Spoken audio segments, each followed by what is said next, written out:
వికారాబాద్ జిల్లా లగజర్లలో ఇటీవల కలెక్టర్ ఉన్నత అధికారులపై జరిగిన దాడిని ఖండిస్తూ మంచిర్యాల జిల్లాలో జేఏసీ ఆధ్వర్యంలో ప్రభుత్వ ఉద్యోగులు నిరసన చేపట్టారు.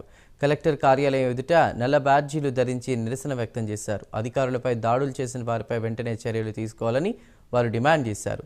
కలెక్టర్ ఉన్నత అధికారులపై దాడి చేయడం బాధాకరమని అదనపు కలెక్టర్ మోతిలాల్ అన్నారు.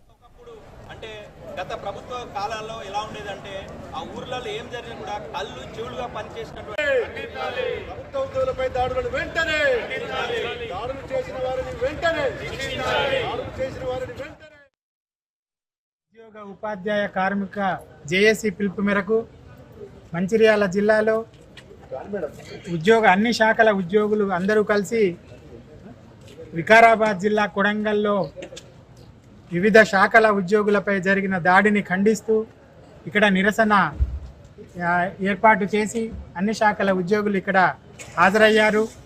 ఎక్కడైనా ఏ శాఖకు చెందిన ప్రభుత్వ ఉద్యోగి అయినా ప్రజాసేవ నిమిత్తం వివిధ రూపంలో వివిధ అంశాలపై వివిధ గ్రామాలను సందర్శిస్తూ వారి యొక్క ప్రజల సంక్షేమం కొరకే పాటుపడి వాళ్ళ కొరకే పనిచేస్తుంటారు. కాబట్టి ప్రేరేపితమైన ప్రభావాలకు లోనై ప్రజలు ఉద్యోగులపై దాడి చేయటం చాలా దురదృష్టకరం.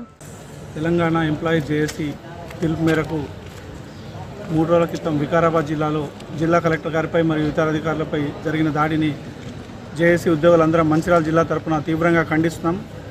మా ఉద్యోగులకు భద్రత కల్పించాలని ప్రభుత్వాన్ని కోరుతున్నాము. ఉద్యోగ భద్రత లేకుండా మేము ఉద్యోగాలు చేయడం కష్టంగా ఉంది. ఫీల్డ్ లెవెల్కి వెళ్ళినప్పుడు ఇలాంటి దాడులు జరిగితే కష్టం ఉంది. ఒక కలెక్టర్ గారు ఉన్నతాధికారులు వచ్చినప్పుడే భద్రత కరువైనప్పుడు కింది లెవెల్ స్టాఫ్ వెళ్తే కూడా ఇంకా చాలా కష్టం అని చెప్పి మా కింది స్థాయి ఉద్యోగులము చాలా భయాందోళనకు గురి కావాల్సి వస్తుంది. అందుకే ప్రభుత్వాన్ని కోరుతున్నా ఏంటంటే ఫీల్డ్ లెవెల్కి వెళ్ళినప్పుడు ఏదైనా ఇలాంటి విపత్తు వస్తే వెంటనే పోలీస్ శాఖకు ఆదేశాలు ఇచ్చి మేము ఏదైనా ఇన్స్పెక్షన్కి వెళ్ళేటప్పుడు ఎలాంటి కాకుండా పోలీస్ శాఖకు కూడా ఆదేశాలు ఇచ్చి పోలీస్ డిపార్ట్మెంట్ వారిని కూడా మాతో పంపాల్సిందిగా ప్రభుత్వాన్ని కోరుచున్నాము.